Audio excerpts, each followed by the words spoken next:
আজকের আলোচনায় অংশগ্রহণ করার জন্য সবিনয় অনুরোধ করছি আজকের সম্মানিত আলোচক জনাব ডাক্তার মোহাম্মদ আশরাফুল হক স্যারকে। আসসালামু আলাইকুম স্যার, আজকের ক্লাসে আপনাকে স্বাগত।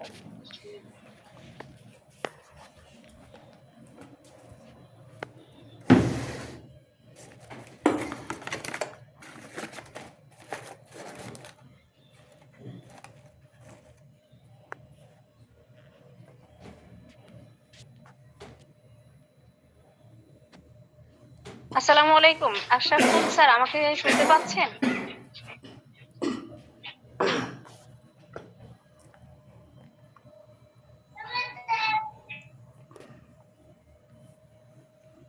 কথা শোনা যায়? হ্যালো। জি স্যার, শুনতে পাচ্ছি। আচ্ছা, এখন শোনা যায়? আসসালামু আলাইকুম, সবাইকে অভিনন্দন। অনেকদিন পরে আপনাদের সাথে সম্পৃক্ত হতে পারে আনন্দ অনুভব করছি। ধন্যবাদ জ্ঞাপন করছি ডক্টরস পয়েন্টের প্রেসিডেন্ট ডক্টর নাসির ভাই, আজকের উপস্থাপিকা ম্যাডামকে, সেই সাথে আমাদের সকল শ্রোতা বন্ধুদের। আজকে আমাদের আলোচ্য বিষয় সুজা। আমরা জানি সাইকোসিস মায়াজমের সবচেয়ে বড় ওষুধ, হ্যানিম্যানের দৃষ্টিতে যাকে বলা হয় অ্যান্টিসাইকোটিকের রাজা, হ্যানিম্যান সুজাকে সাইকোসিস মায়াজমের প্রতিষেধক হিসেবে গণ্য করেছেন। এর প্রাথমিক পরিচয়টা আমরা আগে জেনে আসি। এর রোগ প্রথমে ধীর গতিতে শুরু হয়ে পরে মারাত্মক আকার ধারণ করে। এর ক্রিয়া শুরু হতে দেরি হয়। সাধারণত ক্রনিক রোগীতে থোজা সেবনের 3 সপ্তাহ পরে ক্রিয়া শুরু হয় অধিকাংশ ক্ষেত্রে, এটা বলছেন অধ্যাপক ডাক্তার চিরসুখ। ইহা গভীর এবং দীর্ঘ ক্রিয়াশীল অন্তর্বর্তীকালীন ক্রনিক উদ্ভিজ ও পলিক্রেস্ট ওষুধ। সাধারণত এই ওষুধটি বাম দিকে বেশি, এই ওষুধের রোগীদের বেশি বাম দিকে আক্রান্ত হয়। এইগুলো প্রাথমিক পরিচয়। আমরা প্রথমে জেনে আসবো এর ধাতুগত পরিচয়। তো প্রথমে আমরা এর আকৃতি, রোগীর চেহারা কেমন এটা একটু জানবো। এদের শরীরে একটু রস বেশি, রস প্রধান মানুষ, শরীর মোটা সোটা থলথলে, সাধারণত মাথার চুল এবং গায়ের রং কালো। কারো কারো ত্বক ফর্সা হতে পারে, তবে ত্বক নোংরা টাইপের, মুখমণ্ডলটা মনে হয় যেন তেল মেখে আছে। রক্ত স্বল্পতার কারণে অনেক সময় ফ্যাকাশে দেখায়। অনেক পুরাতন রোগীর চেহারা রক্ত স্বল্পতার কারণে ফ্যাকাশে দেখায় আর কি। এদের হাতের মধ্যে আঙ্গুলের উপরে, কানে, পিঠে এবং সারা শরীরে ঘন চুল। থোজার নখ নীলবর্ণ, ঢেউ খেলানো, নরম, পাতলা এবং খুব সহজে ভেঙে যায়, গুঁড়া গুঁড়া হয়ে ভেঙে যায়। এর কাতরতা হচ্ছে সেকেন্ড গ্রেডের শীত কাতর। মায়াজম সোরা এবং সোরা সেকেন্ড গ্রেডের। সাইকোসিস দোষের নেতৃত্ব দানকারী ওষুধ বলা হয় এটাকে। সাইকোসিসের ফার্স্ট গ্রেড, সিফিলিসের সেকেন্ড গ্রেড এবং টিউবারকুলার দোষের উপর সেকেন্ড গ্রেড। এর ডায়াথেসিস বা রোগ প্রবণতা সাধারণত বাত এবং গিটে বাতের প্রবণতা। থুজার অতীত ইতিহাসের মধ্যে আমরা পাই যে মলদারে ব্যথা, জন্ডিস, হাঁপানি, ম্যালেরিয়া, টাইফয়েড, দাঁত, গুটি বসন্ত, টিকা গ্রহণ, সাপের কামড়, পেটে ব্যথা, এ ধরনের কোনো না কোনো অতীত ইতিহাস আমরা রোগীদের মধ্যে সাধারণত পাই। রোগীর পারিবারিক ইতিহাসের মধ্যে কি পেতে পারি আমরা, সেগুলো একটু দেখে আসি। ব্রঙ্কিয়াল হাঁপানি, অর্শ, বাত, কিডনিতে সিস্ট, অ্যালার্জিক রাইনাইটিস, ক্যান্সার আক্রান্ত, টিউমার ইত্যাদি ধরনের পারিবারিক ইতিহাস থাকতে পারে।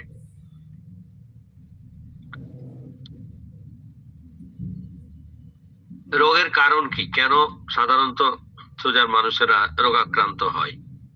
গনোরিয়া, স্রাব, চাপা পড়া, টিকা গ্রহণ, চা মানে বেশি পরিমাণে চা খাওয়ার বা কফি খাওয়ার বদ অভ্যাস, বিয়ার, তামাক, পেঁয়াজ, চর্বি মানে চর্বিযুক্ত মাংস, মিষ্টি, অতিরিক্ত যৌনাচার, শিশুকালে অবহেলা, নির্যাতনের শিকার, অতিরিক্ত সূর্যের তাপ, সালফার এবং মার্কারির অপব্যবহার ইত্যাদি ইত্যাদি কারণে অসুস্থতা হওয়ার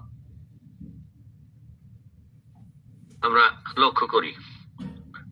একটা জিনিস খেয়াল করবেন, আমার যে ম্যাথমেটিক এটা বেরিয়েছে, ম্যাথমেটিকে ওষুধের ধাতুগত লক্ষণ ও ওষুধের প্রকৃতি, সেখানে আমি চেষ্টা করেছি প্রত্যেকটা ওষুধকে একটা নির্দিষ্ট স্ট্রাকচারে সাজানোর। অনেকের কাছে বইটা আছে। আমি আজকে যে ওষুধটা আপনাদের নিয়ে আলোচনা করছি আপনাদের সামনে সোজা, সেটা আমার সেকেন্ড পার্টের জন্য।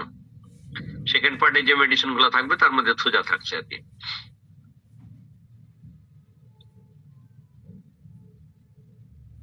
এর বিশেষ বিশেষ লক্ষণ কি বা কি নোট কি, বা একেবারে মূল বা প্রধান প্রধান লক্ষণগুলো কি? একটা ওষুধের এই প্রধান লক্ষণটি যদি কেউ জানতে পারে, প্রধান লক্ষণগুলোকে কেউ যদি মনে রাখতে পারে, তাহলে ওষুধটাকে প্রায় অর্ধেক চেনা হয়ে যায়। বিশেষ বিশেষ লক্ষণ কি? এই বিশেষ বিশেষ লক্ষণের মধ্যে আমি একটা শব্দ ব্যবহার করেছি। আমার প্রত্যেকটা ওষুধ যে ম্যাথমেটিকে যেটা বের হয়েছে, সেখানে ভবিষ্যতে যেগুলো পার্ট বের হবে প্রত্যেকটাতে এই বিশেষ বিশেষ লক্ষণের মধ্যে একটা শব্দ, সেটাকে বোল্ড করা আছে মোটা অক্ষরে, আপনারা খেয়াল করবেন। আজকে থুজার এই বিশেষ শব্দটা হচ্ছে খুব। এখন দেখা যাবে না। শব্দটা এর সমস্ত লক্ষণের মধ্যে পাবেন। খেয়াল করবেন, আমি এই প্রত্যেকটা লক্ষণের মধ্যে খুব শব্দটা একবার আসবে। বারবারই বলা যায়, কিন্তু বারবার বললে একটু শ্রুতিকটু লাগে, শুনতে ভালো লাগে না। যেমন খুব চাপা স্বভাব, খুব গোপন করার প্রবণতা, খুব ভ্রান্ত ধারণা, খুব বিষণ্ণতা। তো বারবার খুব না বলে আমি একবারে লাস্টে খুবটা বসাইছি এইভাবে: চাপা স্বভাব, গোপন করার প্রবণতা, ভ্রান্ত বা বদ্ধমূল ধারণা এবং খুব বিষণ্ণতা। খুব বুদ্ধিমান, ধূর্ত, ভীষণ জেদি, সহজে রাগ হয় ও খুব সন্দেহ প্রবণ। ঘুমের মধ্যে খুব স্বপ্ন দেখে। বসন্তের টিকা নেওয়ার কুফলে বসন্ত রোগের এবং বসন্ত রোগের পর বিভিন্ন ধরনের জটিল রোগ দেখা দেয়, মানে খুব জটিল রোগ দেখা দেয়। গনোরিয়া স্রাব চাপা পড়ার ফলে বিভিন্ন ধরনের খুব জটিল রোগ দেখা দেয়। তাহলে বসন্তের টিকা নেওয়ার ফলেও খুব জটিল রোগ দেখা দেয়, আবার গনোরিয়া স্রাব চাপা পড়ার ফলেও বিভিন্ন ধরনের জটিল রোগ দেখা দেয়। শরীরে টিউমার, ডুমুরের মতো আঁচিল, বিশেষত লিঙ্গ এবং যৌনিতে খুব আঁচিল হওয়ার প্রবণতা। থুজার রোগীদের শরীরের অন্যান্য অঙ্গে তো আঁচিল হয়, তবে এদের যৌনাঙ্গে আঁচিল হওয়ার প্রবণতাটা খুব বেশি। রক্ত স্বল্পতা, লবণ এবং লবণাক্ত খাবার, ঠান্ডা পানীয় খুব পছন্দ, টাটকা মাংস খুব পছন্দ।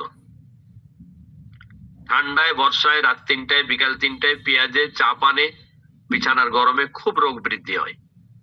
খুব মোটা থলথলে স্বাস্থ্য, গায়ের রং খুব কালো, মুখমণ্ডল খুব তেলতেলে ভাব। মাথা বাদে শুধুমাত্র শরীরের খোলা স্থানে খুব ঘাম হয়, বিশেষত ঘুমের মধ্যে। এটা কিন্তু একটা অদ্ভুত লক্ষণ। যে অংশটা খোলা থাকে সেই অংশটাই ঘাম হয়, আর যে অংশটা ঢাকা থাকে সেটা শুকনা থাকে, সে জায়গায় ঘাম হয় না। এটা অদ্ভুত লক্ষণ। এটা খুব বেশি ওষুধের মধ্যে পাওয়া যায় না। থুজা, পালসিটিলা, এরকম মাত্র কয়েকটা ওষুধের মধ্যে আমরা পাই। আরেকটা জিনিস, মাথা বাদে শুধু শরীরের খোলা অংশ খুব ঘাম হয়, যেটা বিশেষত ঘুমের মধ্যে বললাম। খুব কোষ্ঠবদ্ধতা, মলদ্বারে মল এসে আবার ভিতর দিকে মলটা ঢুকে যায় পুনরায়, অথবা মলদ্বারে এসে সামান্য একটু বের হয়ে আবার ভিতরে ঢুকে যায়। অনেক সময় আঙ্গুল দিয়ে বের করতে হয়, যেটা আমরা সাইলেসিয়ার মধ্যে পাই। এই ক্ষেত্রে একজন বড় মনীষী রসিকতা করে বলছেন, আগের যুগে গ্রামে বিয়ে শাদী হয়ে বউ আসলে গ্রামের মানুষেরা বউ দেখতে আসতো। তো বউ ঘরের মধ্যে লুকিয়ে থাকতো, লাজুক গ্রামের মানুষ। তো শাশুড়ি বলতো, পাড়ার উম্মুক আসছে, তুমি একটু বাইরে আসো, তোমাকে দেখবে। তো বউরা করতো কি, ঘোমটা দিয়ে ঘরের দরজা পর্যন্ত আসতো, আইসে আর বাইরে আসতে চাইতো না, আবার ভিতরে ঢুকে যেত। খুব লজ্জাবতী বউ, খুব লাজুক বউ, লজ্জা পায়, তাই মানুষের সামনে আসতে চায় না, দরজার সামনে এসে বাড়ির মধ্যে আবার ঢুকে যায়। থুজার মল কিংবা সাইলেসিয়ার মল ঠিক যেন লজ্জাবতী, এরা যেন মলদ্বারে এসে আবার ভিতর দিকে ঢুকে যায়। তাই একজন লেখক রসিকতা করে বলছেন, থুজা কিংবা সাইলেসিয়ার মল যেন লজ্জাবতী, বাইরে এসে আবার লজ্জায় যেন ভিতরে ঢুকে যায়, বেরিয়ে আসতে চায় না। তাহলে আমরা থুজার বিশেষ বিশেষ লক্ষণের মধ্যে কি পেলাম?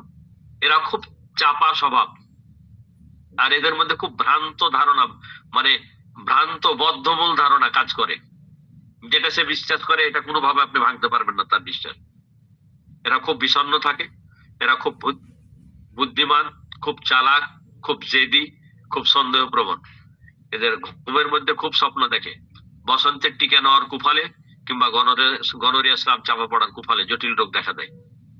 শরীরে টিউমার, আঁচিল ইত্যাদি প্রবণতা আমরা দেখতে পাই, বিশেষত যৌনাঙ্গে। আর এরা লবণাক্ত খাবার, ঠান্ডা পানীয়, টাটকা মাংস খুব পছন্দ করে। আর এদের রোগ সাধারণত ঠান্ডায়, বর্ষায়, রাত 3টায়, বিকেল 3টায়, আর পেঁয়াজ খাইলে, চা খাইলে বিছানার গরমে খুব বাড়ে। এদের শরীর স্বাস্থ্য খুব মোটা সোটা, থলথলে, অনেকটা ক্যালকেরে কার্বের মতো, তবে গায়ের রং কালো। মুখখানে মনে হয় যেন তেল মাখানো আছে, তেল তেলা। আর শুধুমাত্র শরীরের খোলা অংশের ঘামায়, খোলা অংশে, যেটা যে অংশ ঢাকা থাকে না, খোলা অংশে ঘামায়, বিশেষত ঘুমের মধ্যে। আর পায়খানা খুব কষা, মলদারি মল এসে মলটা আবার যেন ভিতর দিকে ঢুকে যায়, লজ্জাবতী বউয়ের মতো। তা আমি নামের অ্যাব্রিভিয়েশনটা এখানে করে সময় নষ্ট করছি না। আমরা আসি, একটা ওষুধের সবচেয়ে মোর দ্যান ইম্পর্টেন্ট লক্ষণ হচ্ছে মানসিক লক্ষণ।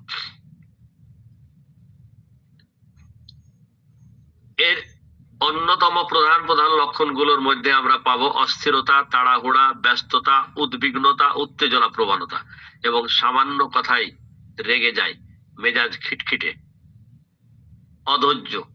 সামান্য ব্যাপারে এরা খুবই খুঁতখুঁতে, খুবই সতর্ক। ডাক্তার বা অন্য কারোর সাথে কথা বলার সময় খুব সতর্ক থাকে, যেন তার গোপন কথা বেরিয়ে না যায়। সাইকোসিসের অন্যতম প্রধান কথাই হচ্ছে আমার গোপন কথা যেন কেউ জানতে না পারে। সাইকোসিস মানেই হচ্ছে সে তার সব দুর্বলতাকে, সব গোপন কথাকে গোপন রাখতে চায়, ঢেকে রাখতে চায়, কোনোভাবেই প্রকাশ করতে চায় না। যারাই কিছু গোপন করতে চায়, মনে রাখবেন এদের মধ্যে সাইকোসিস বিদ্যমান। এখন তার অপরাধ কিংবা দুর্বল বিষয় যেন কেউ জানতে না পারে, এই জন্য যার সাথে কথা বলে খুব মেপে মেপে সাবধানে কথা বলে। ডাক্তারের নিকট সে সব কথা বলে না, যদিও বলা দরকার। সর্বদা ভেবে চিন্তে কথা বলে বা কাজ করে। সামান্য বিষয়ে অত্যন্ত সতর্কতা অবলম্বন করে যেন, এবং যে কোনো বিষয় সে বারবার দেখে শুনে নিশ্চিত হয়ে করে, যাতে কোনো ভুল না হয়। তালা দিলে তালাটা বারবার ঝাঁকিয়ে দেখবে, কোনো কাজ করলে বারবার চেক করে নিবে, যেন কোনোভাবেই ভুল না হয়। গোপন করা স্বভাব, কথা গোপন করে। কোনো রোগ থাকলে তা গোপন রাখতে চায়, তাহলে কথা যেমন গোপন করে, রোগটাও গোপন করে। আমার গোপন রোগ মানুষ জেনে যাবে না, জানতে দেবো না। এই কথা গোপন করা আর চুরি করে খাবার খাওয়া, এটা থুজার অন্যতম বিশিষ্ট লক্ষণ। তাহলে যে কথা গোপন করে আর খাবার চুরি করে খায়, এ দুটো লক্ষণ কারোর মধ্যে থাকলে আমরা থুজার কথা মনে করতে পারি। সত্য কথা গোপন করার জন্য অনেক সময় এরা মিথ্যা কথা বলে। একজন মনীষী তো থুজাকে মহা মিথ্যাবাদী বলছে, ফার্স্ট গ্রেডের মিথ্যাবাদী। আরো মিথ্যা কথা কারা বলে?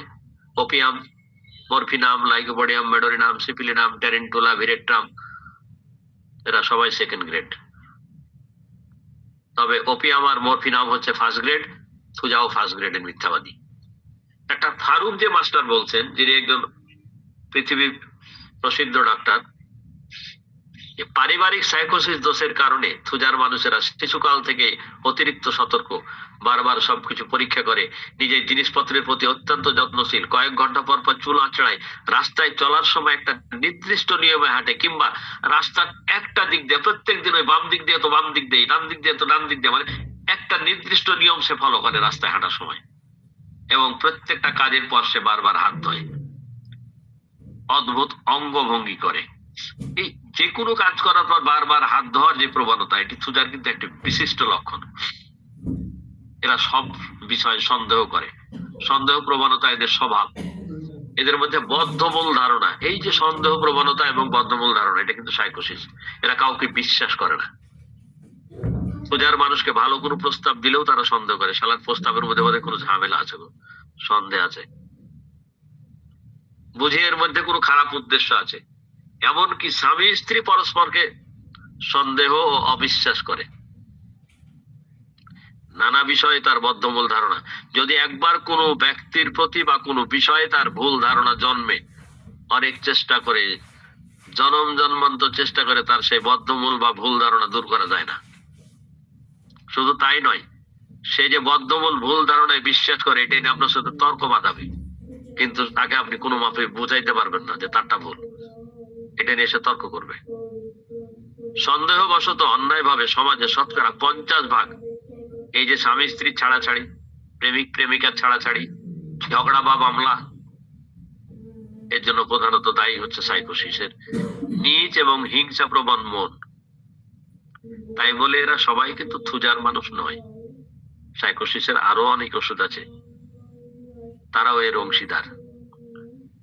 শিশুদের খেলাধুলা করার খুব আগ্রহ থাকে, সরাসরি টেলিভিশনে খেলা দেখার নেশা। ডাক্তার ফারুক যে মাস্টার বলছেন এই কথাটা। ছাত্রছাত্রীরা পড়াশোনা করে না, নকল করে পাশ করতে চায়, আবার বড় কিছু হতে চায়, প্রয়োজনে অন্যায় ভাবে প্রতিষ্ঠিত হতে চায়, বদদখল করতে চায়, যেমনটা এখনকার রাজনীতিবিদরা করতে চায় বা করে, বা আমরা 17 বছরে যে ধারা দেখে এসেছি। সাধারণত এরা খুব দ্রুত কথা বলে, দ্রুত কাজ করে, বিশেষত যখন রাগ হয় তখন ভীষণ দ্রুত কথা বলে। তবে কেউ কেউ ধীরে ধীরেও কথা বলে বা ধীরে ধীরে উত্তর দেয়। কথা বলার সময় বাক্যের শেষ শব্দটা বিড়বিড় করে বলে, কারণ বাক্যের শেষ শব্দটা তার ছুটে যায়, যে কারণে সে বিড়বিড় করে কথা বলে শেষ শব্দটা। এটা বলছেন ডাক্তার রজার মরিসন। মানসিক দুর্বলতা, আত্মবিশ্বাসের অভাব, নিজেকে মূল্যহীন মনে হয়, এটাও বলছেন ডাক্তার রজার মরিসন। একা থাকতে পছন্দ করে, কখনো অপরিচিত ব্যক্তির সামনে যেতে ভয় পায়, চুপচাপ থাকে, কম কথা বলে, তবে এরা খুব চালাক এবং খুব কৌশলী, বলছেন ডাক্তার জর্জ ভিতলকাস। কেউ আবার বাচাল, সর্বদা কথা বলতে থাকে, বলছেন ডাক্তার হ্যানিম্যান। মা বাবা স্বামী পরিবারের মানুষদের সাথে মেজাজ দেখায়, ঝগড়া করে, কিন্তু বাইরের মানুষদের কাছে নিতান্ত ভদ্রলোক, ভদ্র আচরণ করে। এটি সাইকোসিস প্রবণতা, কারণ বাড়ির লোকজনদের সাথে সে খারাপ আচরণ করছে, কিন্তু বাইরে ভদ্র আচরণ করছে, বাইরের লোক যেন বুঝে সে ভদ্র।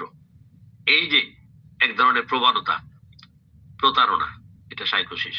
এমনকি চিকিৎসকের সাথেও ভালো আচরণ করে, ইয়া তার এক ধরনের প্রতারণার কৌশল। সব ক্ষেত্রে বিতৃষ্ণা, অসন্তুষ্টি, বিরক্তি, ঘৃণা, প্রতিশোধ পরায়ণ, হিংসুক, অন্যের ভালো সহ্য করতে পারে না, সবই সাইকোসিস। আমি আপনাদের মাঝে মাঝে মায়াজম বলছি কেন লক্ষণ শেষে?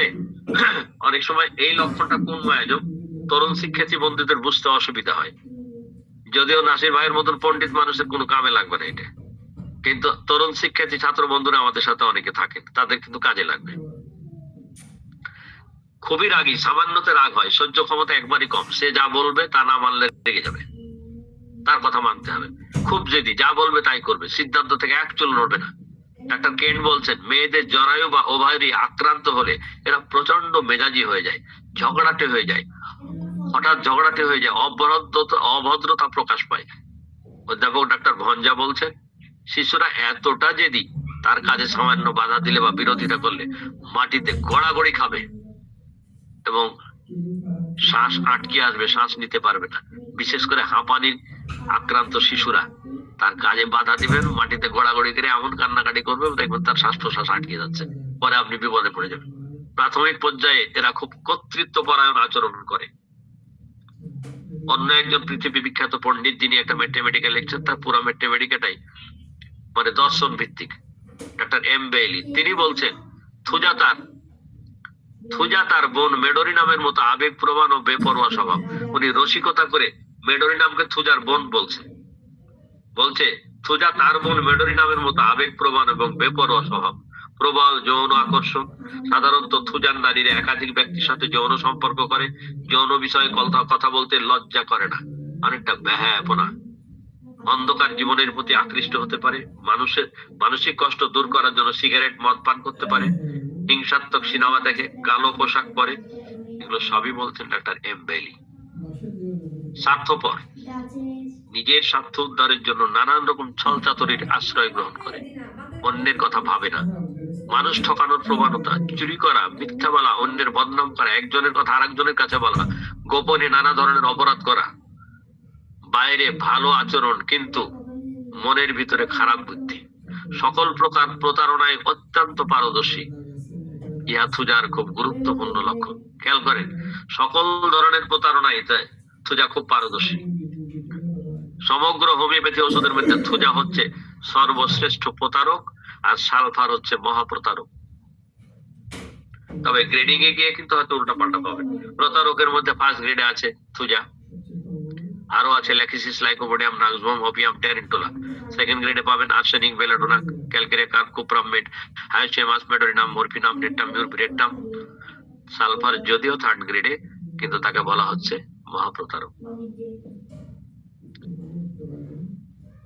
আমি সমস্ত ওষুধগুলোর গ্রেডিং করে দিচ্ছি, ম্যাক্সিমাম লক্ষণের গ্রেডিং করে দিচ্ছি এই কারণে যে ওষুধ এই লক্ষণটার মূল্যমানটা নির্ধারণ করতে, মূল্যায়ন করতে যেন সুবিধা হয় পাঠকের। বিশেষ এখানে একটা নোট আছে, ক্রনিক রোগে প্রতারকদের ক্ষেত্রে থুজা কতটা কার্যকারী সে কথাটা বোঝাতে গিয়ে ডাক্তার আব্দুস সামাদ বলছেন, পুরাতন রোগের রোগীদের প্রতারণার প্রবণতা না থাকলে থুজা প্রয়োগ করা উচিত নয়। অর্থাৎ যারা ক্রনিক ডিজিজে ভুগছে তাদের মধ্যে যদি প্রতারণা করার প্রবণতা না থাকে তাহলে থুজা প্রয়োগ করা উচিত নয়, এই কথাটা উনি বলছেন। এই প্রতারণা থুজার ক্ষেত্রে কতটা গুরুত্বপূর্ণ সেই শব্দটা অর্থ বোঝাতে গিয়ে বলছেন। এখন আমরা বলবো যে ডাক্তার আব্দুস সামাদ আবার কে, তাদের চিনি না। আজ থেকে প্রায় 120-22 বছর আগে মানুষ যখন ব্যারিস্টারি, ডাক্তারি পড়তে বিলেত বা ইংল্যান্ড যেতে, হাতে গোনা জমিদার ফ্যামিলির 1-2জনকে পাওয়া যেত, মানে পাওয়াই যেত না। সেই সময় উনি হোমিওপ্যাথি পড়তে লন্ডনে গেছিলেন। বুঝতে পারছেন উনি কত জ্ঞানী মানুষ। ওনার লেখাপড়া লন্ডন রয়্যাল হসপিটালে, পৃথিবীর সবচেয়ে দামি হসপিটালে, সেইখানকার ছাত্র ছিলেন। আমাদের দেশি মানুষ দেখে আমরা তাকে বুঝি না। তার লেখা একটা বই আছে হোমিওপ্যাথি পারাবার, অন্যতম শ্রেষ্ঠ বাংলা বই যতগুলো আমাদের বাংলা ভাষায় পাই তার মধ্যে একজন বড় মনীষী, তিনিও মহাপণ্ডিত, তিনি এই বইটাকে শ্রেষ্ঠ বই বলছিলেন। কিন্তু আমরা সবাই নরেন্দ্রনাথের বইটা কি সবচেয়ে ভালো সহজ এই হিসাবে বুঝি, যে কারণে ওটাকে আমরা বেশি পড়ি। আব্দুস সামাদের বই সম্পর্কে আমাদের অনেকেরই ধারণা নাই। আপনারা যদি আব্দুস সামাদের বই পড়েন তাহলে দেখবেন উনি কত বড় পণ্ডিত। 120-22 বছর আগে ইংল্যান্ডে হোমিওপ্যাথি পড়ে এসেছেন। তার বই সেই রকম সেরা বই। থুজার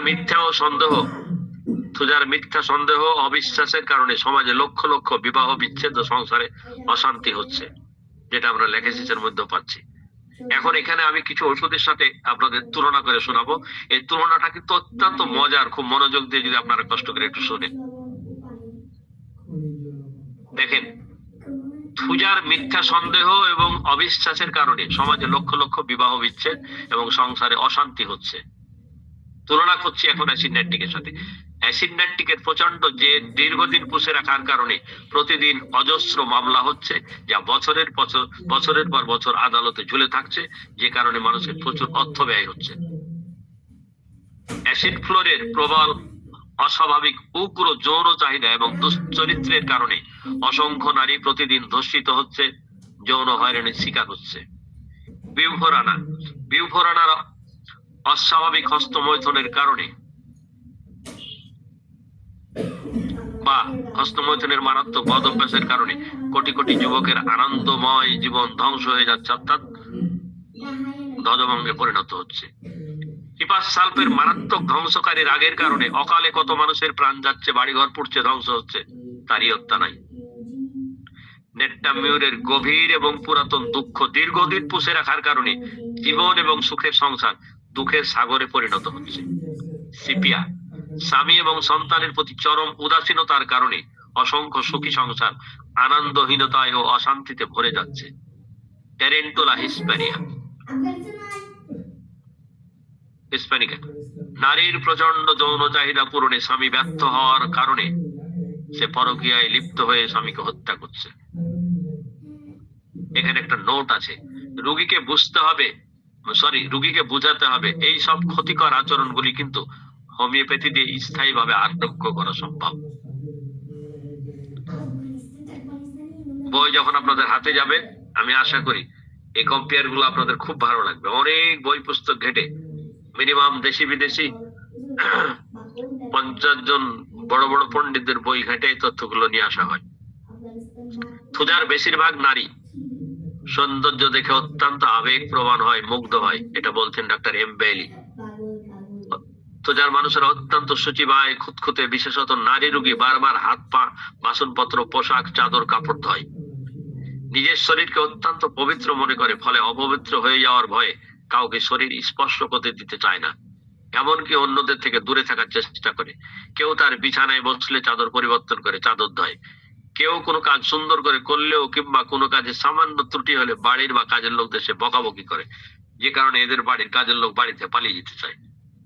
পূজার কিছু মানুষ পাবে যাদের সাহস কম, লাজুক, শান্ত, নম্র, ভদ্র, সামাজিক, সৌজন্যতাপূর্ণ এবং দায়িত্বশীল, তবে এই সংখ্যাটা খুব কম।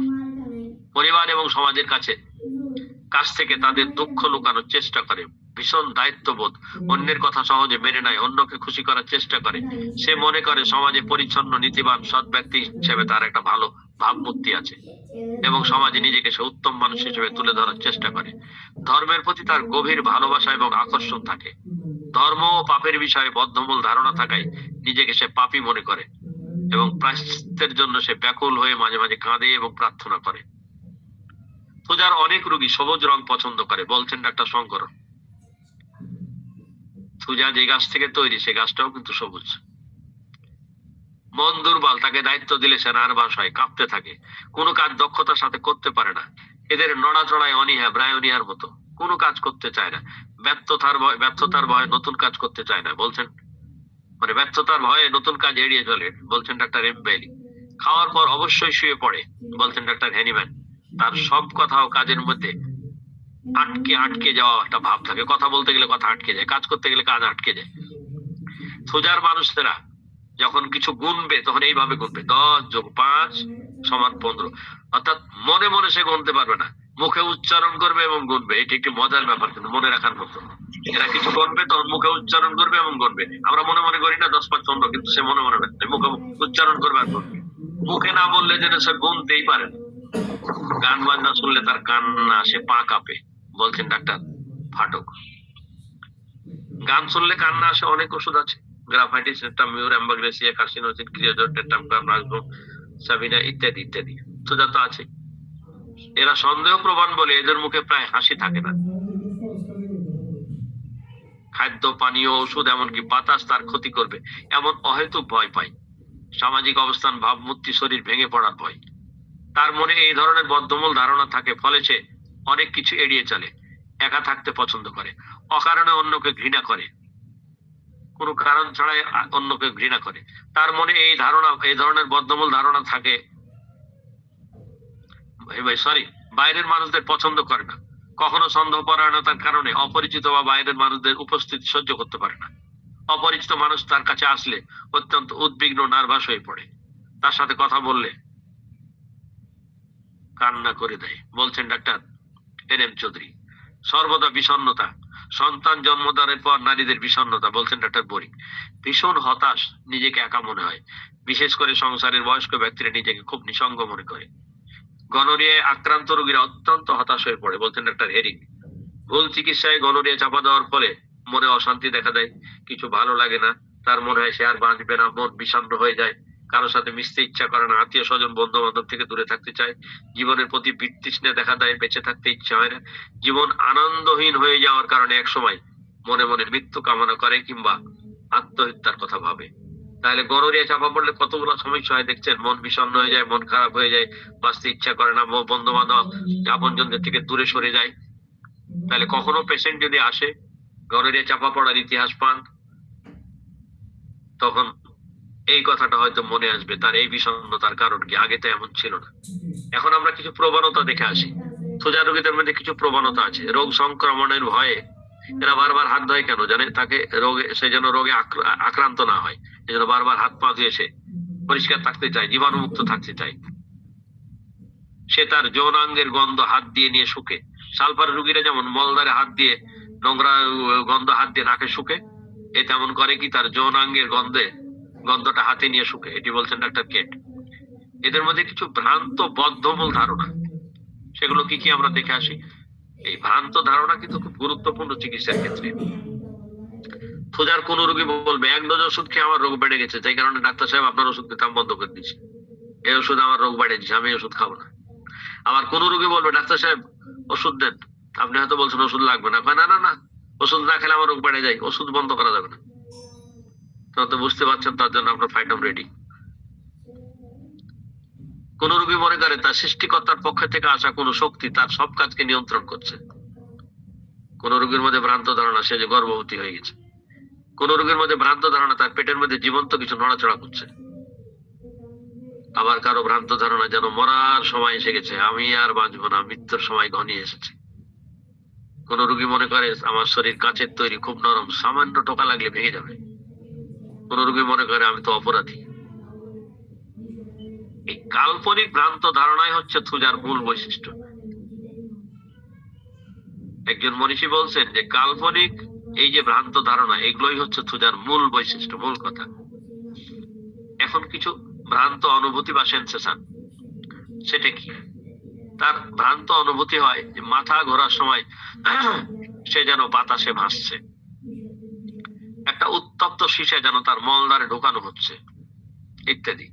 এদের স্মরণ শক্তি কেমন একটু দেখে আসে, খুবই দুর্বল। বয়স বাড়ার সাথে সাথে থুজার বুদ্ধি, স্মরণ শক্তি কমতে থাকে। মাঝে মাঝে কথা বলতে বলতে থেমে যায়, কি বলবে ভুলে যায়, মনে করতে পারে না। তখন ঢোক চিপে কথাটা মনে করে নাই, আবার বলতে আরম্ভ করে। ভুলো মন, অনেকের নাম মনে করতে পারে না, লিখতে পড়তে গেলে ভুল করে, ধীরে ধীরে কথা বলে, যেন কথা ভুলে যায়, সামান্য ব্যাপারে দীর্ঘক্ষণ চিন্তা করে। এদের মধ্যে কিছু ভয় আছে। কিসের ভয়? অপরিচিত মানুষ কাছে আসলে ভয়, ডাক্তারকে ভয়, শীঘ্রই রোগে আক্রান্ত হবে এমন ভয়, পাগল হয়ে যাওয়ার ভয়। এখন থুজার পাগল রোগীদের কিছু লক্ষণ আমরা দেখে আসি। পাগলদের মেজাজ সাংঘাতিক খিটখিটা, প্রচন্ড রেগে যায়, ভয়ানক মূর্তি ধারণ করে, তখন অন্যরা তার সামনে যেতে ভয় পায়। পাগল নারীরা অত্যন্ত খুঁতখুঁতে শুচিবাই, কাউকে কাছে আসতে দিতে চায় না, শরীর স্পর্শ করতে দিতে চায় না, তার শরীরে হাত দিলে সে ভীষণ রেগে যায়। পাগল রোগীরা মনে করে তার শরীর কাছের তৈরি, স্পর্শ করলে সহজ ভেঙে যাবে, তাই কাউকে কাছে আসতে দিতে চায় না। পাগলদের এই লক্ষণে থুজা একমাত্র ওষুধ, বলছেন ডাক্তার ফ্যারিংটন। খেয়াল করেন, পাগল রোগীরা মনে করে তার শরীর কাচের তৈরি, স্পর্শ করলে শরীরটা ভেঙে যাবে, এজন্য কাউকে কাছে আসতে দিতে চায় না।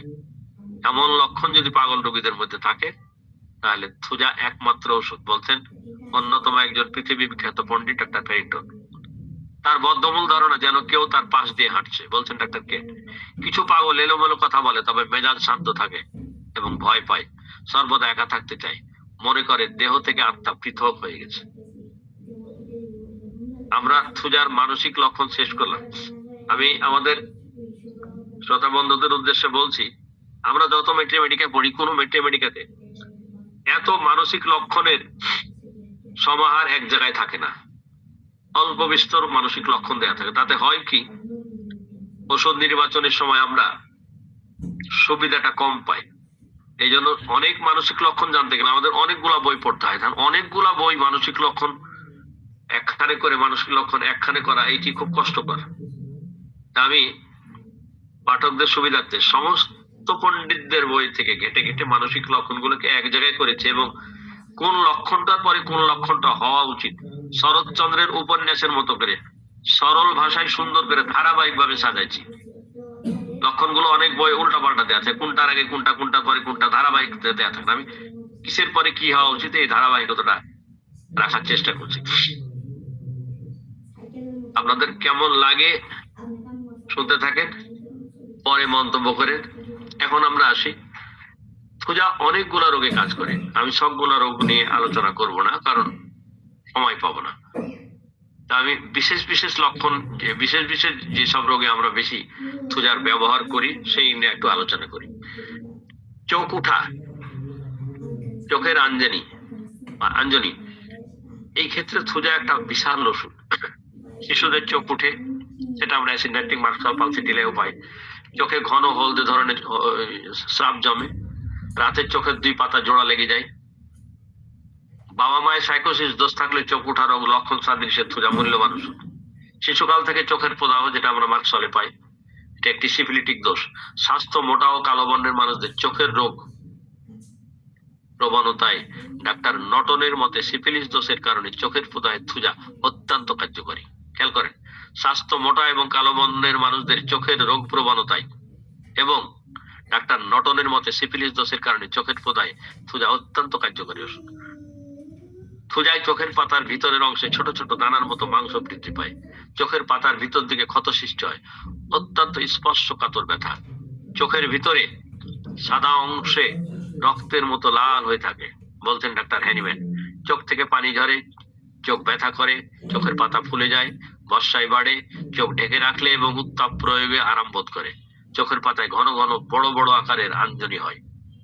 ডাক্তার NM চৌধুরী বলছেন, যখন চোখ থেকে পুজ স্রাব হয়, চোখের পাতা একটির সাথে আরেকটি লেগে যায়, সর্বদা আলো ভীষণ অসহ্য লাগে, আলোর দিকে তাকাতে পারে না, কিংবা চোখের কোটরে ছত্রাক জাতীয় টিউমার দেখা দেয়, চোখের পাতায় আঞ্জিনা বা টিউমার জটিল আকার ধারণ করে, এবং যখন রোগটা দীর্ঘস্থায়ী হয়, চিকিৎসায় কোনো ফল হয় না, তখন থুজা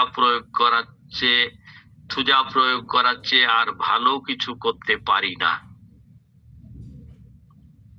এখন আমরা আসি যে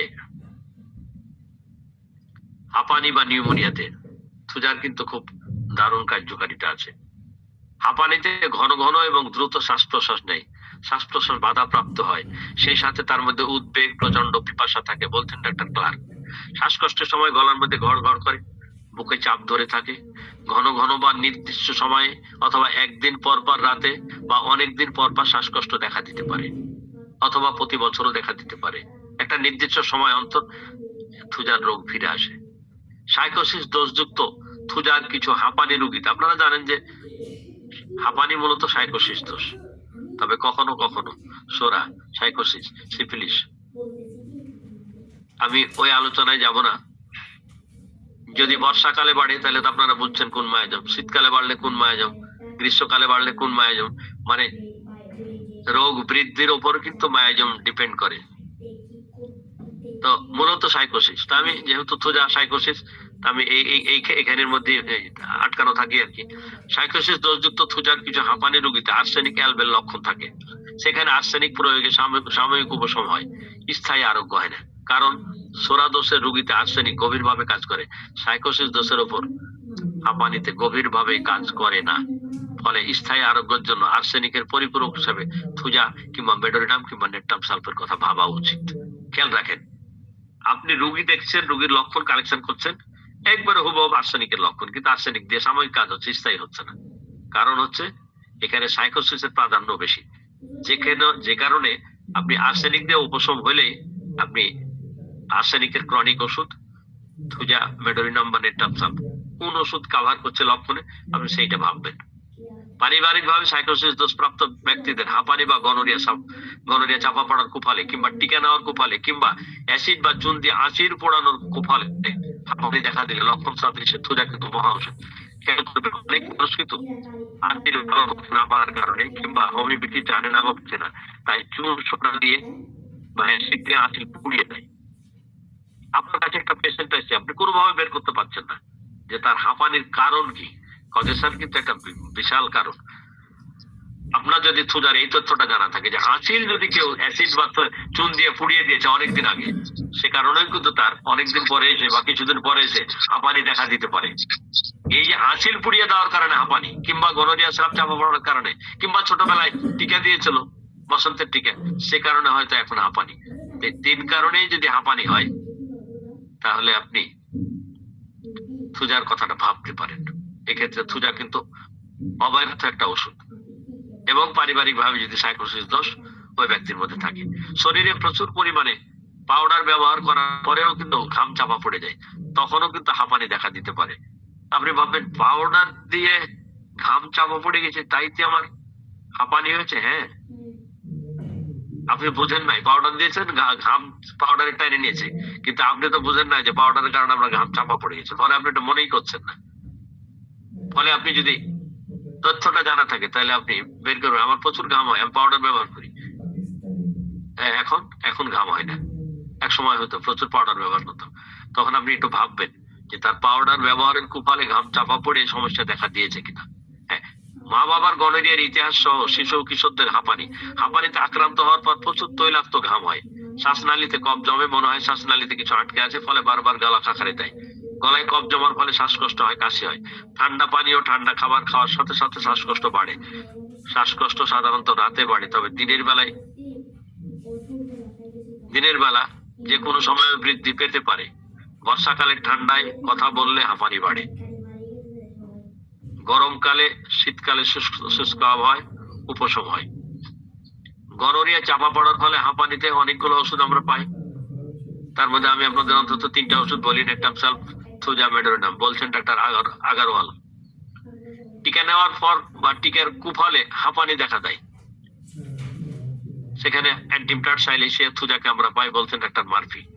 নিউমোনিয়া, গনোরিয়া চাপা পড়ার ইতিহাস, বিশেষত ডুমোরের মতো আঁচিলযুক্ত রোগীদের গনোরিয়া চাপা পড়ার ইতিহাস থাকলে পুরোনা নিউমোনিয়া এটি দারুণ কার্যকারী, বলছেন ডাক্তার কে। খেয়াল করেন, নিউমোনিয়ায় গনোরিয়া চাপা পড়ার যদি ইতিহাস থাকে, কোন নিউমোনিয়ার রোগীর যদি গনোরিয়া চাপা পড়ার ইতিহাস থাকে এবং বিশেষত ডুমোরের মতো আঁচিল যদি তার থাকে, তাহলে সেই ক্ষেত্রে এটি খুব গুরুত্বপূর্ণ ওষুধ। এখন আমরা আসি পাতলা পায়খানা বা উদ্রাময়। আমাদের হোমিওপ্যাথিক বইয়ে কিছু বাংলা শব্দ বলছে বেশ জটিল কটিল। উদ্রাময়, পাতলা পায়খানা কইলে ভালো হইতো, কইবে না। শিশুকালে নানান রকম পেটের রোগ থুজার নিত্য সঙ্গী। মানে ছোটবেলায় শিশুদের প্রায় পেটের রোগ থাকে, মানে প্রায় পাতলা পায়খানা, বদহজমে ভুগতে থাকে। সেই ক্ষেত্রে থুজা কিন্তু খুব কার্যকর ওষুধ। বিশেষ করে প্রচন্ড শব্দ করে পেট ডাকে, পেট ফাঁপে, খুব সকালে প্রচুর পরিমাণে পানির মতো পাতলা মল প্রচন্ড বেগে বের হয়, বলছেন ডাক্তার ন্যাশ। পেটের মধ্যে গড়গড় শব্দ করে, পুরাতন উদারাময়, প্রায় নির্দিষ্ট সময় দেখা যায়। মল হলদে, তৈলাক্ত, চর্বিযুক্ত বা রক্তযুক্ত। মল ত্যাগের সময় মলদ্বারে খোঁচা মারার মতো ব্যথা হয়। টিকা গ্রহণের কুফলে উদারাময় হতে থাকলে থুজা প্রয়োগে আরোগ্য হয়, বলছেন ডাক্তার ন্যাশ। টিকা গ্রহণের পর উদারাময় দেখা দিতে পারে আর্সেনিক, সাইলিশিয়া, থুজা ইত্যাদি ইত্যাদি। চা, কফি, পেঁয়াজ, চর্বিযুক্ত খাবার, চিংড়ি মাছ এবং সকালের নাস্তা খাওয়ার পর উদারাময় বৃদ্ধি হয়।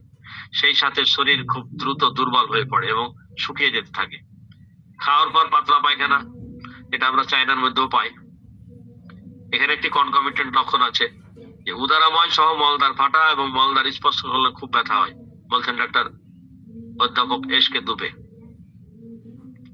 এখানে একটা নোট আছে, যে সকল রোগীর শরীর মোটা থলথলে গনোরিয়া চাপা পড়ার ইতিহাস আছে, ঠান্ডা খাবার, ঠান্ডা পানি খুব পছন্দ এবং দীর্ঘদিন উদারাময় ভুগছে, তাদের ক্ষেত্রে থুজা ভাবতে পারেন। এখন আমরা আসি পায়খানা কষা বা কোষ্ঠবদ্ধতা। দীর্ঘদিন যাবত অত্যন্ত পায়খানা কষা, পায়খানা মোটেও পরিষ্কার হয় না, হয়তো 2-3 দিন বা 5 দিন পর্যন্ত পায়খানা হয় না, ফলে রোগী অস্বস্তি বোধ করে। মলের কোনো বেগ হয় না, কিংবা মল বেগ হলে কুন্থন দিলে সামান্য মল বের হয়, কিংবা মল বের হয় না। মল ত্যাগের জন্য কুন্থন দিলে মলদ্বারে মল এসে পুনরায় মলটা ভিতরে ঢুকে যায়,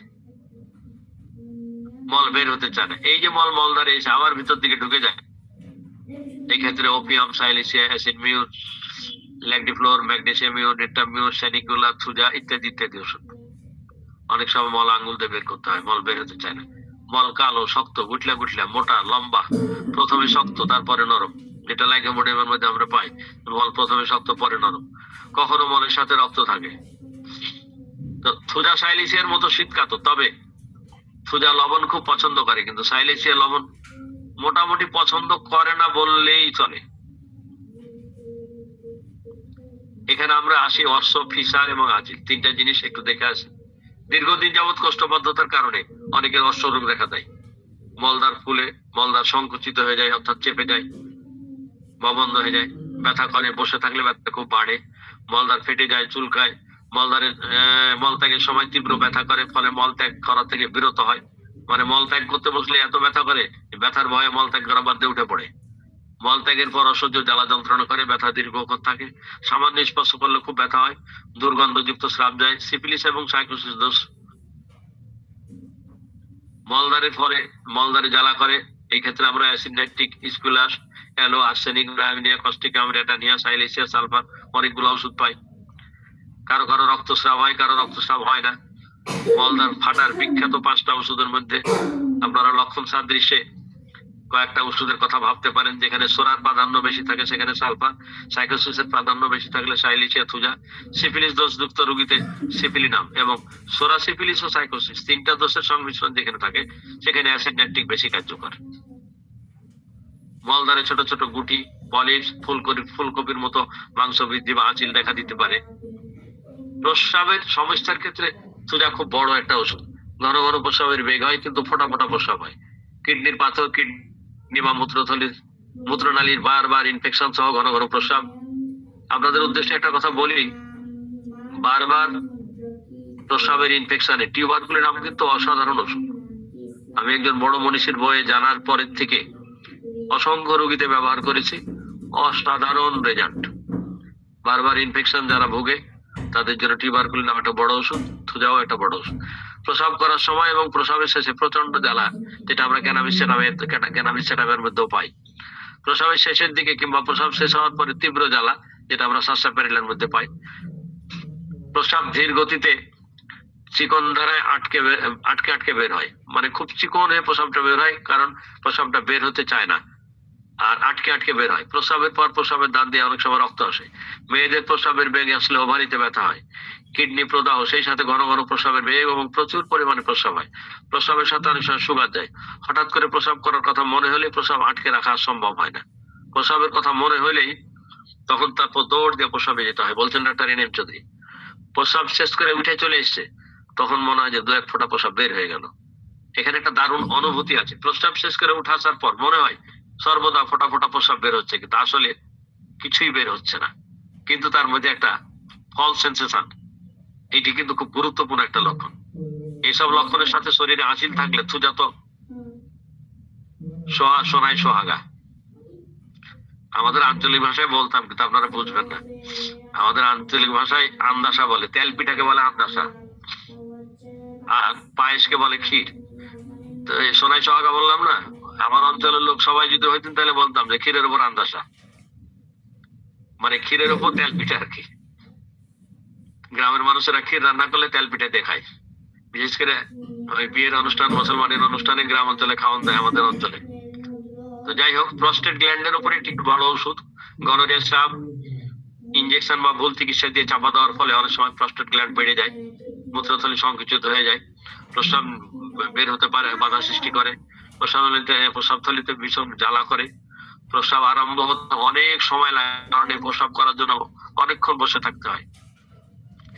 প্রস্রাবের শেষে অনুভব হয় যেন মূত্রদ্বারে এক দু ফোঁটা প্রস্রাব রয়ে গেছে। গনোরিয়ার ক্ষেত্রেও এটি খুব বড় ওষুধ। তরুণ বা দীর্ঘস্থায়ী গনোরিয়া মূত্রদান দিয়ে পাতলা সবুজ হলদে বর্ণের স্রাব বের হয়। প্রসব করার সময় মূত্রদ্বারে আগুনে পুড়ে যাওয়ার মতো তীব্র জ্বালা করে এবং অনেক সময় মূত্রদান দিয়ে পুঁজ বের হয়। প্রসবের সাথে পুঁজ নিঃসরণ এবং প্রসব জ্বালা ব্যথার রোগীরা মদ এবং ধূমপান ত্যাগ না করলে সে দ্রুত সুস্থ হবে না, বলছেন ডাক্তার কেন্ট। এই ক্ষেত্রে যাদের প্রস্রাবে পুঁজ নিঃসরণ হয়ে জ্বালা ব্যথা করে, তারা যদি মদ কিংবা বিড়ি খাওয়ার অভ্যাস ত্যাগ না করে, তাহলে তারা দ্রুত সুস্থ হবে না। এখন আমরা আসি, গর্ভকালীন সময় খালি আমরা পালসেটিলের মতো মেলা ওষুধ নিয়ে ব্যস্ত থাকি। থুজার কথা কিন্তু নাসির ভাইয়ের মতন দু একজন যারা বিজ্ঞ চিকিৎসক, তারা ছাড়া কেউ নাড়াচাড়া করে না। কারণ থুজা যে এত বড় কাজ করে এই ক্ষেত্রে, এটা অনেকে মনেই করে না। তো দেখে আসি গর্ভকালীন সমস্যায় থুজা কি কাজ করে। গর্ভ অবস্থায় পেটের মধ্যে শিশু অতিরিক্ত নড়াচড়া করে। অনেক সময় গর্ভবতী মা এসে বলবে, এত নড়াচড়া করে, এত ব্যথা করে, ডাক্তারবাবু আমি কাবু হয়ে যাই। রোগী ব্যথায় কাতর হয়ে পড়ে, অত্যন্ত স্পর্শকাতর ব্যথা। এই ক্ষেত্রে থুজা খুবই কার্যকারী ওষুধ। ব্যথার জন্য সর্বদা আতঙ্কে থাকে, কখন না জানি ব্যথা উঠে, কখন না জানি বাচ্চা গুঁতা দেয়, কখন না জানি নড়ে উঠে। গর্ভবতী নারীর পেটের শিশু যখন খুব জোরে জোরে নড়তে থাকে, তখন থুজা দারুণ ওষুধ। তৃতীয় মাসে গর্ভ নষ্ট হয়ে যায়, এই ক্ষেত্রে থুজা একটা ভালো ওষুধ। সেক্ষেত্রে আমরা সেবারের কথা জানি। তৃতীয় মাসের শেষে গর্ভ নষ্ট হয়, প্রথম 5 দিন অল্প অল্প রক্তস্রাব হয়, তারপরে বেশি পরিমাণে রক্তস্রাব হয়, বলছেন ডাক্তার গারেন্সি। তৃতীয় মাসে শেষে গর্ভ নষ্ট হয় সাবিনা মার্কশল ও থুজা। মন মরা, রক্ত স্বল্পতা, সাইকোসিস মায়াজমের রোগীদের লক্ষণ আছে থুজা প্রয়োগে গর্ভ নষ্ট হওয়ার প্রবণতা বন্ধ হয়। যাদের বারবার গর্ভ নষ্ট হয়, এরা গর্ভবতী অবস্থায় যদি দেখেন যে মন মরা, রক্ত স্বল্পতা, সাইকোসিস মায়াজমের প্রাধান্যতা, তাহলে থুজা দিলে তার গর্ভ নষ্ট হওয়ার প্রবণতা দূর হয়ে যাবে।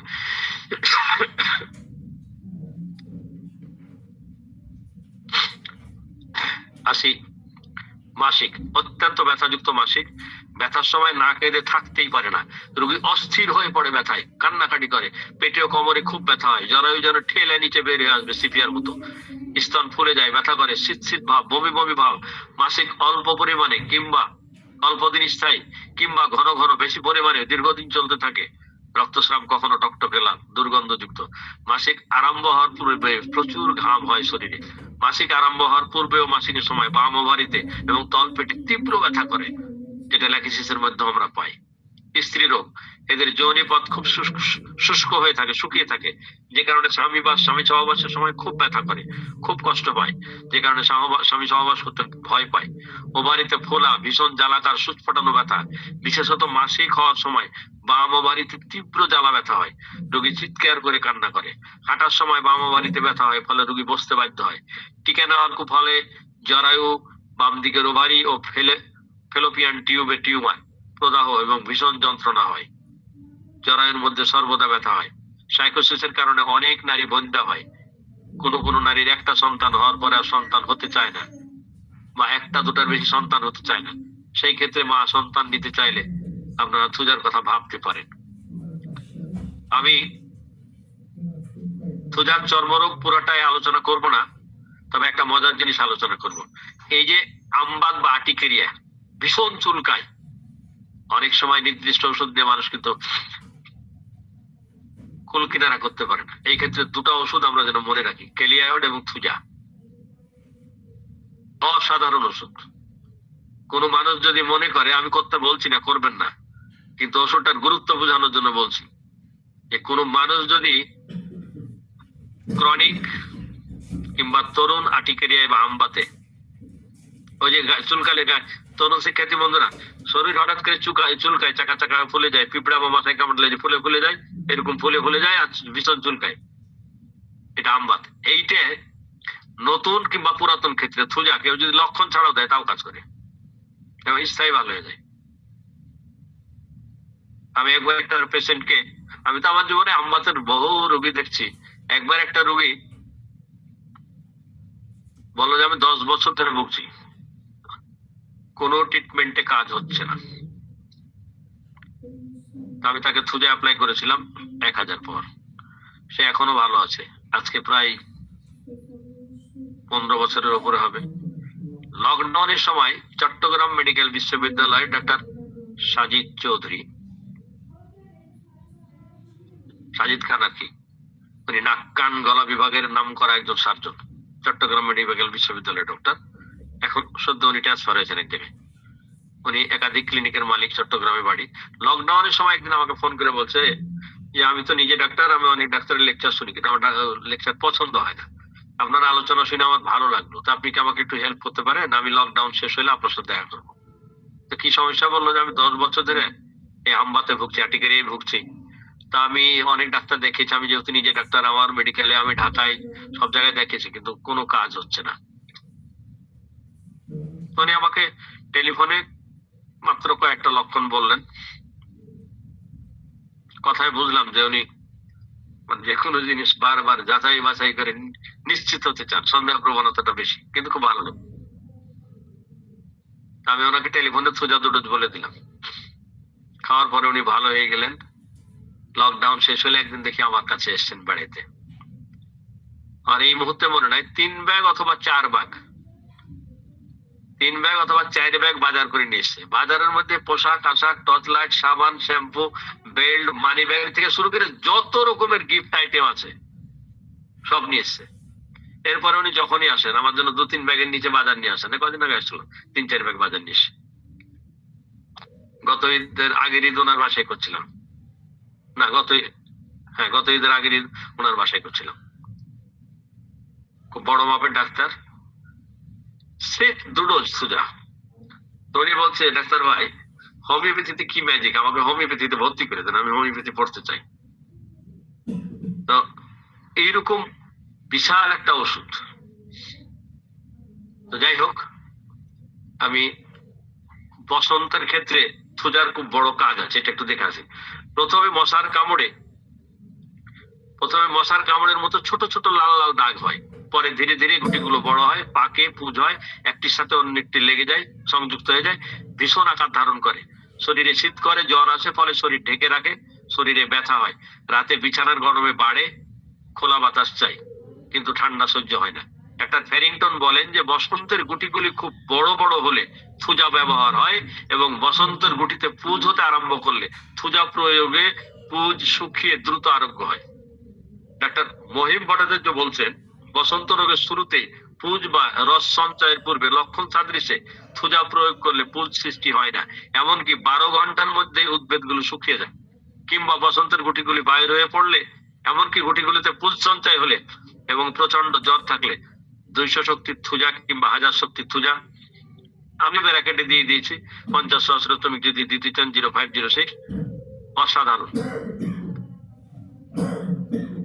আপনারা কখনো থুজা সরি বসন্ত রোগে মার্কসল ব্যবহার করলে নিম্ন শক্তি ব্যবহার করবেন না, 200 নিচে না, তাহলে কিন্তু পুজ দীর্ঘদিন থাকবে এবং এই বসন্ত ভালো করতে আপনার অনেক সময় লাগবে, অনেক কষ্ট পেতে হবে। মার্কসল কখনো বসন্ত রোগে 200 নিচে ব্যবহার করবেন না, তাহলে পুজ দীর্ঘদিন হতে থাকবে। তো বলছে যে 200 বা 1000 শক্তি যদি প্রয়োগ করেন, শতকরা 80% রোগী 2-3 দিনের মধ্যে আরোগ্য লাভ করে। আর ডাক্তার চিরসুখ বলছেন থুজা প্রয়োগে দ্রুত জ্বালা এবং জ্বর বন্ধ হয়ে যায়। কনকমিটেন্ট লক্ষণ গুটি বসন্ত সহ জ্বর, ডাক্তার বোগার বলছেন। এখানে 2-3টা নোট আছে। একটা নোট হচ্ছে থুজা বসন্ত রোগের মহা প্রতিষেধক ও আরোগ্যকারী ওষুধ। থুজা প্রয়োগে বসন্তের গুটি পুজ দ্রুত শুকিয়ে যায় এবং বসন্তের দাগ আর শরীরে থাকে না, বলছেন ডাক্তার বনি হোসেন। আরেকজন পণ্ডিত বলছেন যে বসন্তের পুজপূর্ণ গুটিগুলি শুকিয়ে গেলে শরীরে দাগ সৃষ্টি হয়, আর এই দাগ দূর করার জন্য থুজা একমাত্র শ্রেষ্ঠ ওষুধ। দিকের গায়ে দেখবেন বসন্ত রোগ ভালো হয়ে গেছে কিন্তু গায়ে দাগ থেকে গেছে, থুজা দেবেন দাগ চলে যাবে। এখন এখানে আমরা একটা কম্পেয়ার করতে পারি দুটা ওষুধের মধ্যে। এক, বসন্ত প্রতিরোধ এবং বসন্ত জ্বর আরোগ্য করতে রোগের প্রাথমিক অবস্থায় মেলান্টিনাম অত্যন্ত কার্যকরী একটা ওষুধ। আর অন্য একটা নোটে কম্পেয়ারে বসন্তের গুটিতে দীর্ঘদিন যাবৎ পুজ এবং রক্তস্রাব হতে থাকলে সাইলেশিয়া প্রয়োজন হতে পারে। আছি, যেটার জন্য আমরা পৃথিবীর সব ডাক্তাররা থুজাকে মুখস্থ চিনাচিনি। শরীরের বিভিন্ন স্থানে আঁচিল, বিশেষ করে জননেন্দ্রিয়ে আঁচিল, মলদ্বারে, নাকের উপরে, থুতনিতে, গলায়, হাতের তালু বিপরীতে, আঙ্গুলে ছোট বড় বা ডুমরের মতো বা ফুলকপির মতো চ্যাপ্টা কিংবা খাঁজ কাটা, শক্ত নরম কিংবা সুচালো কিংবা ঝুলানো নানান ধরনের আঁচিলের মহা ওষুধ। এর আঁচিল কাপড়ে ঘষা লাগলে জ্বালা করে, ভীষণ চুলকায় এবং আঁচিল থেকে সহজে রক্ত পড়ে। আঁচিল থেকে সহজে রক্ত পড়ে থুজা, সিনাবেরিস, এরকম কয়েকটা ওষুধ। এখানে দুটো নোট আছে। এক, যৌনাঙ্গে ডুমরের মতো আঁচিল সহ যৌনাঙ্গে উগ্র গন্ধ থাকলে থুজা সেই রোগে সেই আঁচিল থুজাতে আরোগ্য হবে। ডাক্তার কেন বলছেন যে যাদের যৌনাঙ্গে আঁচিল আছে এবং যৌনাঙ্গে উগ্র গন্ধ, বিশেষ করে ঘামে আর কি, এখানে যদিও ক্লিয়ার করা নাই, যৌনাঙ্গে উগ্র গন্ধ থাকে, তাহলে এই আঁচিলটা থুজাতে আরোগ্য হবে, বলছেন ডাক্তার কেন। আর লিঙ্গের ত্বকে যদি আঁচিল থাকে, লিঙ্গের চামড়ায় আর কি, তাহলে থুজার চাইতে সিনাবেরিস বেশি কার্যকারী, বলছেন ডাক্তার রাধারমন। টিউমারের এটা একটা বড় ওষুধ। শরীরের বিভিন্ন জায়গায় টিউমার, বিশেষ করে মেয়েদের ওভারিতে, ফেলোপিয়ান টিউবে, স্তনে, জিহ্বায়, বিশেষ করে জিহ্বার নিচে টিউমারে এটা একটা দারুণ ওষুধ। বাত ব্যথায় কিন্তু থুজা অনেক বড় ওষুধ, এটা আমরা কিন্তু অনেকেই মনে করি না। গনোরেশিয়া চাপা পড়ার ফলে বাত ব্যথা, রিউমেটিক আর্থারাইটিস দেখা দিলে পায়ের তলা, গোড়ালি, হাঁটু, পিঠ, কোমর, মেরুদণ্ড, মাংসপেশি এবং গিঁটে তীব্র ব্যথা হয়। দীর্ঘ সময় বসে থাকার পর কোমর টেনে ধরার মতো হয়, তখন তার কাছে দাঁড়ানোটাই অসম্ভব হয়ে যায়, রাস্টপসের মতো। বংশগত সাইকোসিস দোষযুক্ত রোগীদের বাত ব্যথায় রোগীর মধ্যে মানসিক লক্ষণের প্রাধান্য, যেমন হিংসা, জেদ, রাগ, বদ্ধমূল ধারণা, সন্দেহ প্রবণতা, মানসিক অস্থিরতা, অশান্তি, হতাশা যদি থাকে, সেই সাথে স্যাঁতস্যাঁতে ভিজে আবহাওয়ায় বৃদ্ধি বা বর্ষায় বৃদ্ধি, তাহলে থুজা অত্যন্ত অত্যন্ত অত্যন্ত কার্যকরী। উত্তাপ প্রয়োগে তার ব্যথা বাড়ে, শুষ্ক আবহাওয়া এবং শীতকালে ঠান্ডা পানিতে ধুইলে তার ব্যথা কমে। তুলনা, নেট্টাম সালফার বর্ষায় স্যাঁতস্যাঁতে ভিজা আবহাওয়ায় বৃদ্ধি, আর মেডিনাম যদিও অ্যান্টিসাইকোটিক ওষুধের মহারাজা, সাধারণত বর্ষায় বৃদ্ধি সাইকোটিকের ধর্ম, কিন্তু মেডোরিনামের রোগ বর্ষায় উপশম হয়, এটি এই ক্ষেত্রে অদ্ভুত লক্ষণ। সেই সাথে মারাত্মক স্মৃতিশক্তিহীনতা বর্তমান থাকলে মেডোরিনাম, তাহলে মেডোরিনাম কেন দেবো? যে এর বর্ষায় বৃদ্ধি না হয়, বর্ষায় উপশম, আর স্মৃতিশক্তিহীনতা মারাত্মক। এখন একটা কথা বলি, এই থুজাকে আমরা বলি সাইকোসিসের রাজা। হ্যানিম্যানের আমলে তার মেডোরিনাম আসে নাই, আবিষ্কার হয় নাই। মেডোরিনাম আবিষ্কার করার পরে পৃথিবীর অন্যতম পণ্ডিত বলছেন যে মেডোরিনাম থুজার চেয়েও মহারাজা। অর্থাৎ যেখানে থুজা ফেল করে সেখানে মেডো সাকসেস। অর্থাৎ থুজার ক্রনিক হচ্ছে মেডোর নাম, থুজার চেয়ে অনেক বেশি ক্ষমতা সম্পন্ন। এবং সাইকোসিসের রাজা যদি হয় থুজা, মহারাজা হচ্ছে মেডোর নাম। এখন আমরা ঘামটা একটু খালি দেখে আসি। ঘুমের মধ্যে প্রচুর ঘাম হয়, ঘুম ভাঙার সাথে সাথে ঘাম বন্ধ হয়ে যায়। এটা ক্যালকেরিকার, ম্যাক্সিমাম ফসফরাস, পালসিটিলের মধ্যে আমরা পাই। এছাড়াও arsenic, chamomile, euphrasia, platina, sepia, sulphur মধ্যে পাই। রাতে প্রচুর পরিমাণে ঘাম হয়, দুর্গন্ধযুক্ত ঘাম হয় এবং কয়েকবার পোশাক বদলাইতে হয়। বলছেন ডাক্তার এলেন, ঘাম আঠালো এবং তীব্র ঝাঁঝালো গন্ধযুক্ত। যৌনাঙ্গে প্রচুর ঘাম হয়, বিশেষত অন্ডকোষ প্রচুর ঘামে। অনেক রোগী এসে বলবে, ডাক্তারবাবু কি বলবো, আমার অন্ডকোষ সারাক্ষণ ভিজে থাকে। স্নানে ইচ্ছে, যেহেতু এরা পরিষ্কার পরিচ্ছন্ন থাকতে পছন্দ করে, নিয়মিত স্নান করে। কারো কারো স্নানে অনিচ্ছা থাকে, কখনো কখনো যে স্নানে বাড়ে এই কারণে। ঘুম, রাতে সাধারণত ঘুম হয় না, ঘুমের মধ্যে একটা অস্থিরতা কাজ করে। তবে চিঠে শুলে আরাম বোধ করে। মরা মানুষের স্বপ্ন দেখে, প্রতি রাতে উপর থেকে পড়ে যাওয়ার স্বপ্ন দেখে, এটি বলছেন ডাক্তার হালকম্প। যুদ্ধের উদ্বেগজনক স্বপ্ন দেখে, বিশেষত বাম কাতে মানে বাম দিকে কাইতে শুইলেই সে ভয়ের স্বপ্ন দেখে। আর স্বপ্নে দেখে উড়ে বেড়াচ্ছে। এই যে উড়ে বেড়ার স্বপ্ন দেখে মানুষ কেন? যাদের অতীতে টিকা দেওয়া হয়েছে, বিশেষ করে বসন্তের টিকা, এই টিকাটা যাদের বডিতে রিয়াক্ট করেছে, এই টিকার কুফলে উড়ে বেড়ার স্বপ্ন দেখে মানুষ। ক্ষুধা, সাধারণত অসুস্থ অবস্থায় মোটেও ক্ষুধা থাকে না। পিপাসা, প্রচুর পিপাসা, ঠান্ডা পানি পান করতে চায়। পছন্দ, এদের লবণ পছন্দ। যাই খাই দেবেন কবে তো লবণ হয়নি, দূর আইনে হয়েছে, আরো লবণ দেন তো, এক্সট্রা লবণ দেন। মানে এরা লবণ ছিটিয়ে খাবে এবং বেশিরভাগ খাবারই এরা মনে করে যে লবণ হয়নি।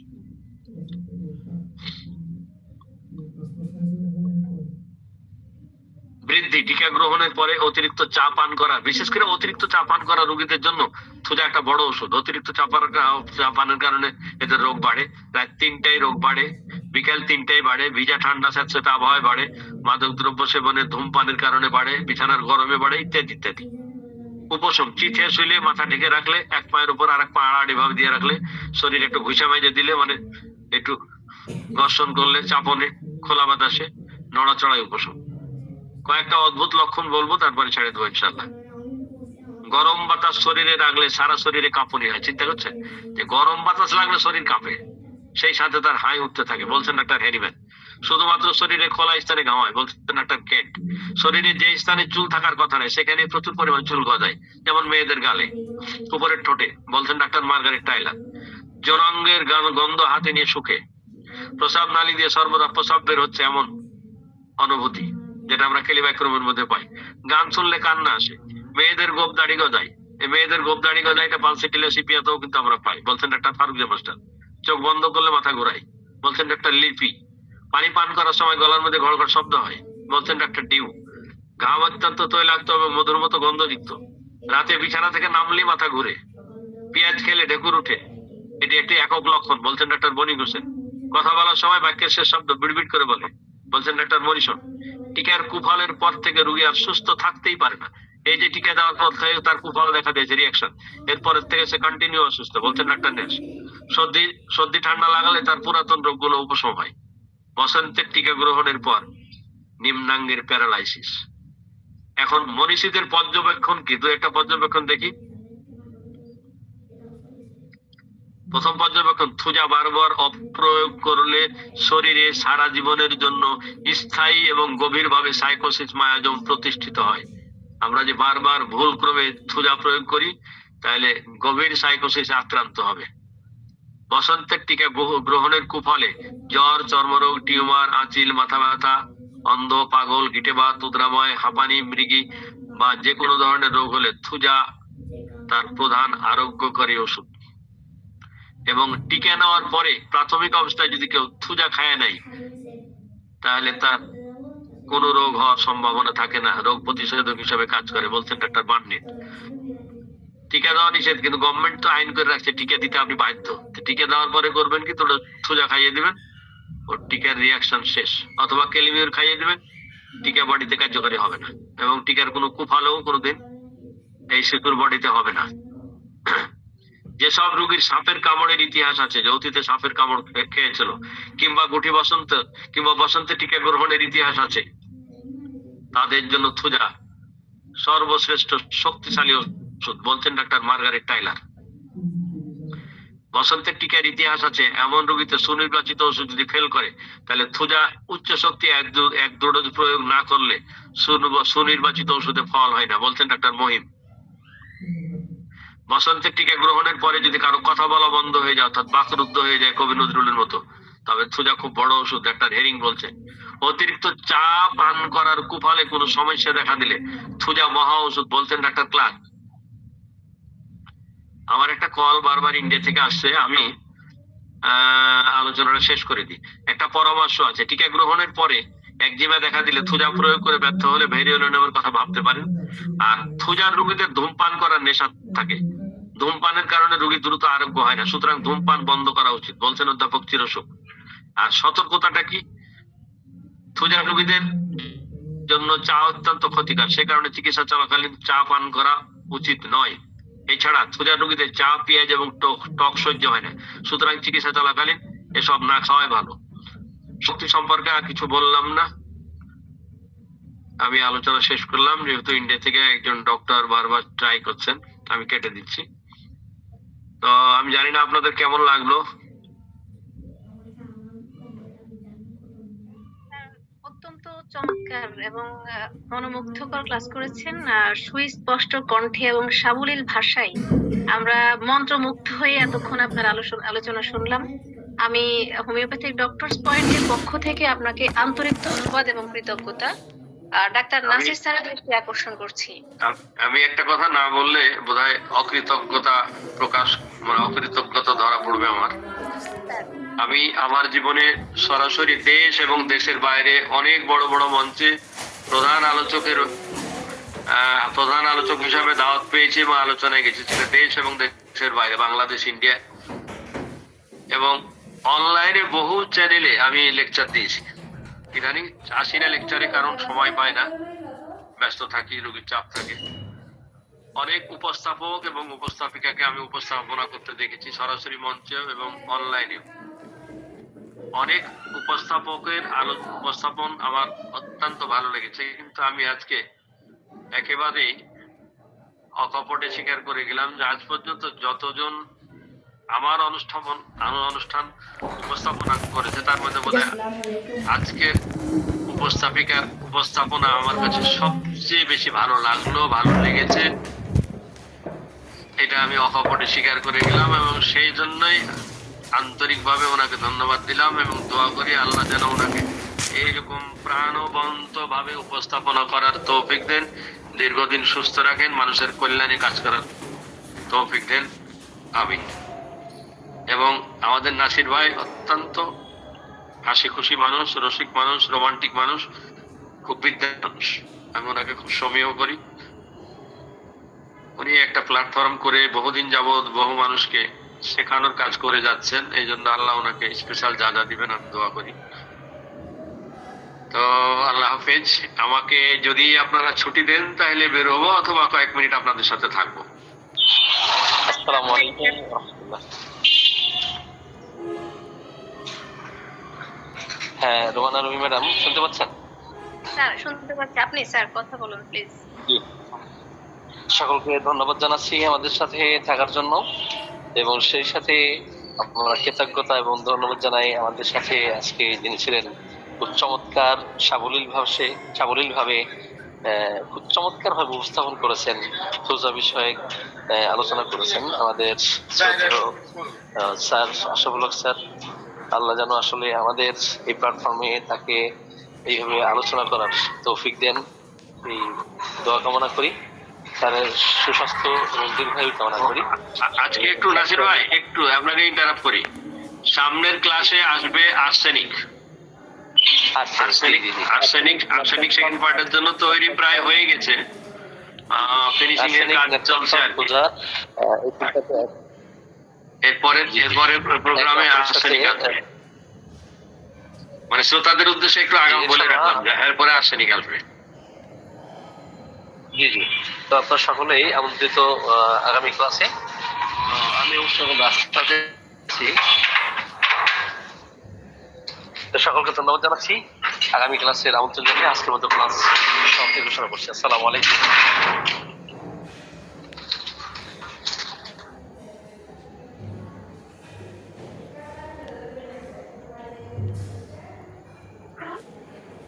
ধন্যবাদ সবাইকে। সবাই ভালো থাকবেন, সুস্থ থাকবেন, নিরাপদ হোক সবার জীবন। ইনশাআল্লাহ আমরা ডাক্তার আশরাফুল স্যারের পরবর্তী ক্লাস শুনবো। সেই আশায় আজকের ক্লাস এখানেই শেষ করছি। আসসালামু আলাইকুম।